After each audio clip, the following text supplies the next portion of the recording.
Hello, everyone. I am Kylie, and the topic I decided to research on was on how labor versus affordability affects food systems and how it's a major problem, the trade-offs, solutions, etc.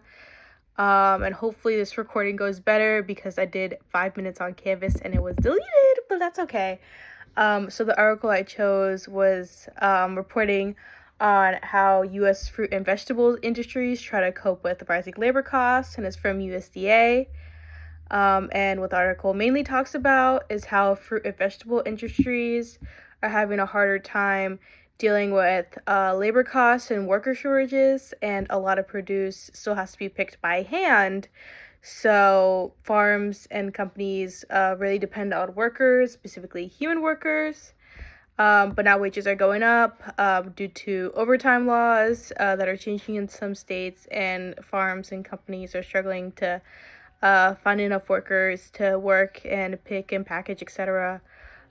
Fruits and vegetables consistently.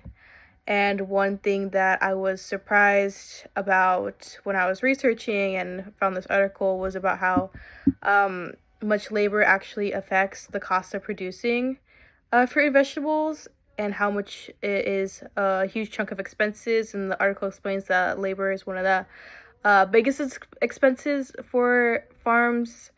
And so even like a small increase in wages can make a big difference financially. And because of that, farms are trying to find different ways to adjust to these issues. And some farms are using more machines and automation and AI. Others are bringing in temporary workers through programs like H2A, and others are importing produce from countries where labor is cheaper, such as Mexico.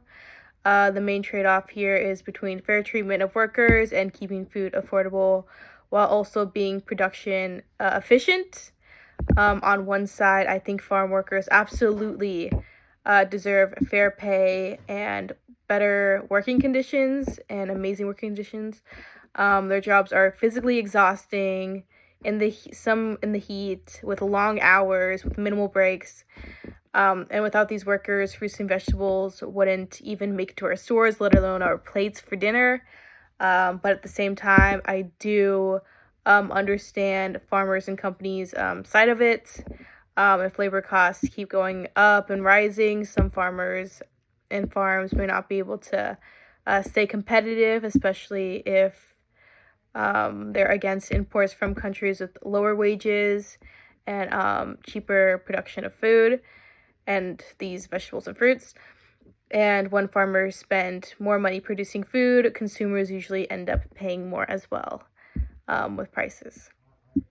Personally, I do think the trade-off is justified overall because workers shouldn't have to sacrifice fair treatment and livable wages and income and health care so food stays cheap. I think people sometimes forget how important agricultural workers are until there's a food shortage or prices go exponentially up. And at the same time, I don't think it's an easy solution to labor versus affordability problem. This article showed me that farms are already making changes because of these higher costs. Some are growing crops that require less labor, and others are relying more on imports instead of producing as much food here in the United States. What makes this issue difficult is that every solution creates another problem, whether that be a bigger problem, an equal problem, just creates more problems. Like when wages go up, food prices do go up as well. If farms replace workers with machines and AI, many people will lose their jobs. And if the U.S. depends on imported produce, that could become risky if there are supply chain issues or global issues that interrupt transportation. For example, I watched a video report last discussion on how there's probably going to be a future food shortage due to the war in Iran. Very interesting video and discussion. So that if a different priority was chosen through these, like focusing more on affordability and efficiency, then farms would most likely continue using automation and importing cheaper produce to keep the prices lower for the consumers and to keep consumer demand. That might help people save money and their wallets at grocery stores, but it could also hurt domestic farm workers and make U.S. more dependent on other countries for food production.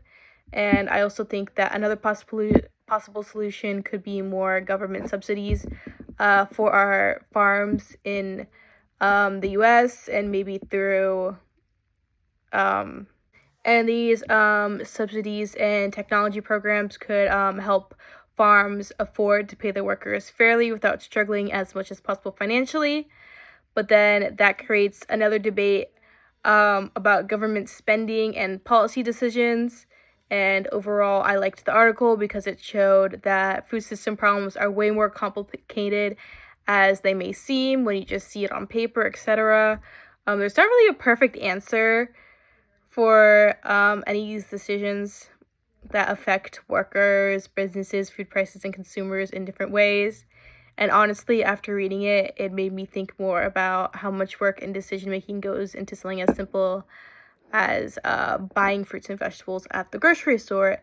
And I thank you for listening to my video specifically. Please reply. And I think I have to do a cut in here because I stuttered. Okay. Anyways, hope you enjoyed. Thank you.